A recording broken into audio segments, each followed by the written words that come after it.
సర్వేలు అంటే ముఖ్యమంత్రి చంద్రబాబు గుర్తుకు వస్తారు.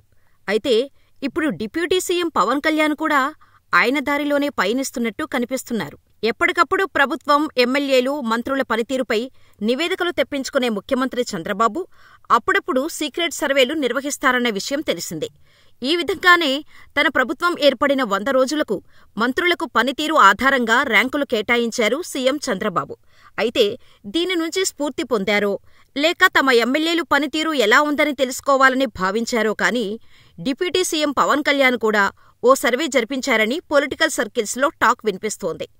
ప్రస్తుతం జనసేనకు రాజకీయ వ్యూహాలు అందిస్తున్న ఓ సర్వే సంస్థ తాజాగా జనసేన ఎమ్మెల్యేల పనితీరుపై ఆయా నియోజకవర్గాల్లో ఆరా తీసినట్టు చెబుతున్నారు. ఇందులో పలువురు ఎమ్మెల్యేలపై తీవ్ర ఆరోపణలు ఉన్నట్టు తేలిందని సమాచారం. దీనిపై నివేదిక సిద్ధం చేసి డిప్యూటీ సీఎం పవన్ కళ్యాణ్కు అందజేశారని, తమ ఎమ్మెల్యేలపై ప్రజల్లో ఉన్న అభిప్రాయం తెలుసుకొని పవన్ షాక్ తిన్నారని అంటున్నారు. సరిగ్గా ఏడాది క్రితం జరిగిన ఎన్నికల్లో కూటమిగా పోటీ చేసి జనసేన తిరుగులేని విజయం సాధించింది.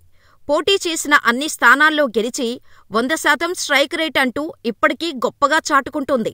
అయితే ఎన్నికలు జరిగిన ఏడాదికి జరిపిన సర్వేలో పూర్తి విరుద్ధమైన ఫలితాలు రావటం చూసి డిప్యూటీ సీఎం పవన్కు దిమ్మ తిరిగిపోయిందని అంటున్నారు.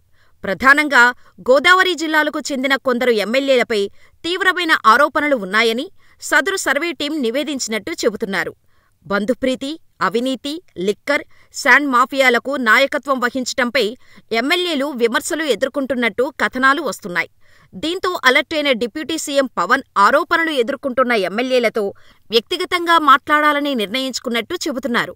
వచ్చే నెలలో ఇందుకు ముహూర్తం కూడా ఫిక్స్ చేశారని అంటున్నారు. జూన్ 12వ తేదీన ప్రభుత్వం ఏడాది పాలన పూర్తి చేసుకుంటుంది. ఈ సందర్భంగా విజయోత్సవం నిర్వహించాలని కూటమి సర్కార్ ప్లాన్ చేస్తోందని అంటున్నారు. ఇది పూర్తయిన తర్వాత ఎమ్మెల్యేలతో ముఖాముఖికి ఏర్పాటు చేయాలని జనసేనాని పవన్ పార్టీ యంత్రాంగానికి సూచించారని చెబుతున్నారు. దీంతో తమ అధినేతకు అందిన రిపోర్టులో ఏముందనే సస్పెన్స్తో ఎమ్మెల్యేలు ఆందోళన చెందుతున్నారని అంటున్నారు. మరోవైపు ఆరోపణలు ఎదుర్కొంటున్న ఎమ్మెల్యేలపై పవన్ ఏ నిర్ణయం తీసుకుంటారనేది కూడా ఉత్కంఠ రేపుతోంది. ఇక మరోపక్క మెగా బ్రదర్, జనసేన ప్రధాన కార్యదర్శి కొణిదెల నాగబాబు ఎమ్మెల్సీ. ఈ హోదా బాగానే ఉంది. హాయిగా పెద్దల సభలో 6 ఏళ్లపాటు ప్రాతినిధ్యం వహించవచ్చు. ప్రజా సమస్యలను పెద్దల సభలో ప్రస్తావించడం ద్వారా మంచి పేరు తెచ్చుకోవచ్చు. 6.5 పదుల వయసులో ఉన్న నాగబాబుకు స్థాయికి తగిన పదవి ఇది. అయితే దీంతోనే ఆయనకు సరిపెడతారా? ఆయన స్తోమతకు ఇంతకుమించి సేవ చేసే ఛాన్స్ ఇస్తారా లేదా అన్నదే చర్చగా ఉంది. నిజానికి చూస్తే మెగా బ్రదర్ని మంత్రి అని 6-7 నెలల క్రితమే అన్నారు. ఆ మాటలు ఏ ఊహాగానాలో ఎవరో చెప్పినవి అయితే కావు. ఏ గాసిప్స్ సైతం కానే కావు. ఏపీ ముఖ్యమంత్రి కూటమి పెద్దగా ఉన్న చంద్రబాబు ట్విట్టర్ ద్వారానే చాలా నెలల క్రితం ప్రకటించారు. నాగబాబుని తన క్యాబినెట్లోకి తీసుకోబోతున్నట్టుగా ఆయన స్పష్టంగానే వెల్లడించారు. అయితే బాబు ప్రకటించిన నాటికి నాగబాబు ఏ చట్టసభలో సభ్యుడు అయితే కారు. ఆయన కేవలం జనసేన నాయకుడు మాత్రమే. ఆ లోటును తీరుస్తూ మార్చి నెలతో ఆయన ఎమ్మెల్సీ అయిపోయారు.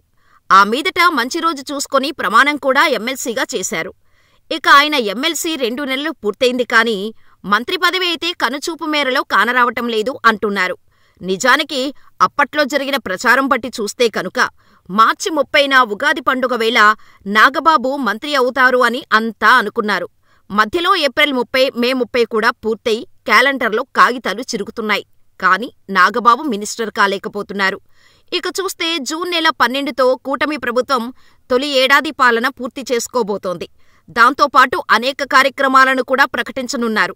ఇక ఆ తర్వాత జూన్ 22 నుంచి ఆషాఢమాసం వచ్చేస్తోంది. అంటే అది పూర్తిగా శూన్యమాసం అన్నమాట. మళ్లీ శ్రావణమాసంలో మంచి ముహూర్తాలు ఉంటే కాని ఏ ముఖ్య కార్యక్రమం చేపట్టేందుకు వీలుపడదని అంటున్నారు. అయినా మంత్రివర్గ విస్తరణ అన్న ఎజెండా ఉంటే ముహూర్తాలు కానీ లేకపోతే ఈ తాపత్రయాలు ఎందుకు అన్నది కూడా చర్చిస్తున్నారు.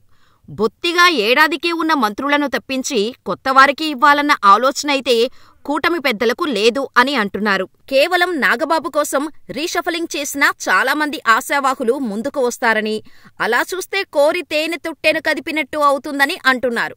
దాంతో అన్నీ చూసుకొని సమయం సందర్భం వచ్చినప్పుడే మంత్రివర్గంలో మార్పులు చేర్పులు అని అంటున్నారు. అంతవరకు నో విస్తరణ, నో మార్పులు అని కూడా చెబుతున్నారు. సో నాగబాబుకు మంత్రి పదవి విషయంలో అయితే ఫుల్ క్లారిటీ వచ్చింది అని చెబుతున్నారు. ఇక జనసేనకు 3 మంత్రి పదవులు ఇచ్చారు. బీజేపీ మరొకటి కావాలని అంటోంది. టీడీపీలో ఆశావాహులు చాలామంది ఉన్నారు. అలా అందరినీ ఆశలలో తేలించటానికే క్యాబినెట్లో ఒకే ఒక బెర్త్ని అలా ఖాళీగా ఉంచేశారు అని చెబుతున్నారు. సో ఆ ఖాళీ అలాగే మరిన్నాళ్లు కొనసాగుతూనే ఉంటుంది అన్నది తాజా కబురుగా ఉంది మరి.